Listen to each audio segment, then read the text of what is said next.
Dahil sa ating pananampalataya, sinabi ng Panginoon, hinding-hindi ko kayo iiwan o pababayaan man. Anumang hirap o pagsubok ang dumating, ang kanyang presensya ang ating kanlungan.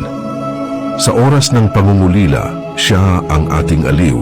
Sa oras ng kahinaan, siya ang ating lakas. At sa oras ng kawalan, siya ang ating tagapagkaloob. Ang pangako ng Diyos ay matibay at kailanman ay hindi magbabago. Kaya't huwag tayong matakot, sapagkat kung kasama natin ang Diyos, wala tayong dapat ikabahala. Ang ating pananampalataya ang magdadala sa atin sa kapayapaan at katiyakan na ang ating Ama sa Langit ay laging nasa ating tabi. Kumapit ka sa kanyang mga pangako at mararanasan mo ang tunay na kaligtasan at biyaya na walang hanggan.